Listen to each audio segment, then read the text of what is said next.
6 ya. Kita bahas dari episode ke-6 bahwa hidup ini adalah pilihan atau hidup ini adalah takdir. Kalau dalam pertanyaan orang-orang yang saya sudah bahas itu, apakah hidup kita ini bisa memilih atau hidup kita sudah ditentukan oleh Allah? Nah, dalam dua cerita ini, pertama Appointment in Istanbul atau Appointment in Samarra atau apalah namanya, yang kedua adalah tentang cerita Minority Report ini, kita bisa mendapatkan satu garis yang sama, satu benang merah yang sama. Apa benang merah yang sama? Bahwasanya mereka mulai bingung, bahwasanya orang mulai bingung ketika mereka mencampur adukan di antara dua hal yang saya sampaikan tadi. Mencampur adukan urusan keyakinan kepada Allah dengan urusan aktivitas atau usaha seorang hamba. Mencampurkan tentang perkara yang goib dengan perkara yang jelas, yang zahir. Ini menjadi masalah. Makanya di dalam Islam itu kita memulai pembahasan takdir bukan dengan mencampur adukan atau sok tahu tentang aktivitas Allah. Kita tidak mencampur adukan tentang segala sesuatu yang bersifat goib dengan sesuatu yang bersifat zahir. Kenapa? Karena kita mencampur adukan antara Allah yang maha tahu tentang dan hamba yang tidak tahu apapun.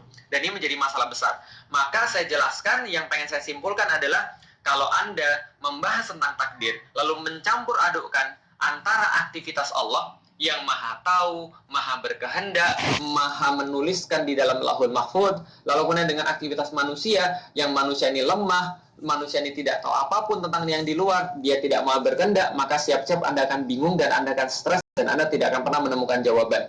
Tapi kalau Anda bisa memisahkan antara kejadian-kejadian yang harus Anda imani atau hal-hal yang harus Anda imani dengan hal-hal yang Anda bisa usahakan, maka hidup Anda menjadi semakin mudah.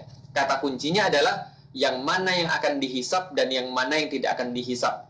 Perkara takdir sudah pasti tidak akan dihisap, sedangkan perkara-perkara yang bisa kita pilih itu pasti akan dihisap. Itu kata kuncinya.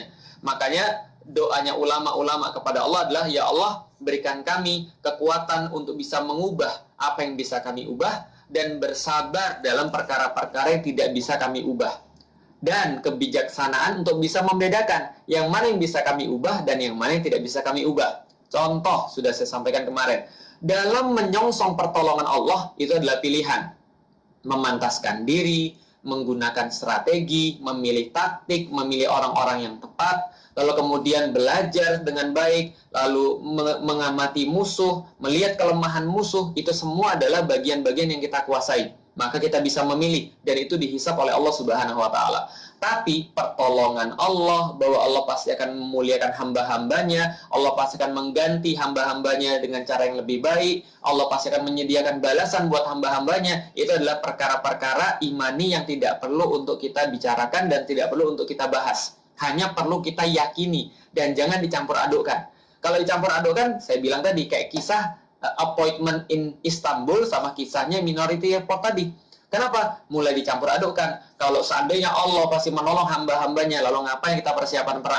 Kalau Allah lebih tahu tentang hamba-hambanya masuk surga atau masuk neraka, maka ngapain kita sekarang beribadah? Itu ketika dia sudah mulai mencampur adukkan antara perkara-perkara imani dengan perkara-perkara amali. Perkara-perkara yang harusnya dia yakini dengan perkara-perkara yang harusnya dia usahakan. Ini yang terjadi. Contoh lagi.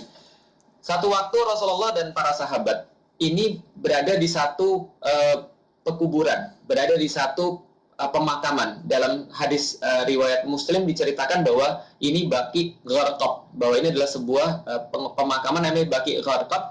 Maka Rasulullah dan para sahabat setelah mengiringi jenazah, maka Rasulullah mengambil sebatang kayu kecil, lalu kemudian mulai menggambar di tanah. Lalu kemudian Rasulullah Shallallahu Alaihi Wasallam menyampaikan pada para sahabat, sesungguhnya tidak ada satupun daripada kalian, kata Rasulullah, melainkan satu jiwa daripada kalian itu, semua jiwa itu tidak ada yang turun ke dunia ini, melainkan Allah sudah tentukan apakah dia akan menjadi penduduk surga atau menjadi penduduk neraka. Dan apakah dia menjadi orang yang berbahagia atau menjadi orang yang sengsara di dunia. Lantas kemudian ketika mendengarkan hal ini, para sahabat secara normal dong, secara wajar dong langsung bertanya pada Rasulullah, ya Rasulullah, kalau begitu apakah kita tidak menyerahkan semuanya pada takdir saja? Apa yang sudah tertulis tadi yang kau katakan, bahwasanya semua nanti akan ditentukan sudah, apakah dia akan ditulis masuk surga atau ditulis masuk neraka, ditulis sebagai orang yang sengsara atau ditulis sebagai orang yang bahagia.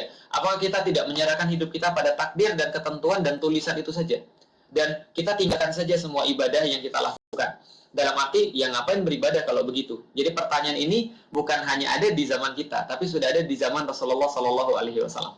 Maka ketika Rasulullah mendengarkan itu, lalu Rasulullah berkata, beramallah, karena sesungguhnya orang-orang yang hidupnya sudah ditentukan sebagai orang yang bahagia akan dipermudah amal-amalnya menuju amal-amal kebahagiaan.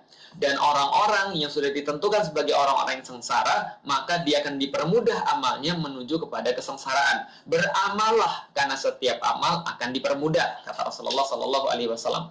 Maka Rasulullah justru menyuruh untuk beramal. Kenapa? Karena sebenarnya ketika tadi Rasulullah sedang menjelaskan tentang awal-awal bahwa semua manusia itu sudah diciptakan dengan ketentuannya masing-masing, Allah sudah maha tahu atas segala-galanya. Ini lagi menjelaskan kemahaan Allah, lagi menjelaskan perkara-perkara imani yang harusnya dipegang oleh setiap muslim, bahwa setiap muslim tidak boleh ada yang meragukan bahwa Allah itu maha tahu, bahwa Allah itu maha berkehendak, bahwa Allah itu maha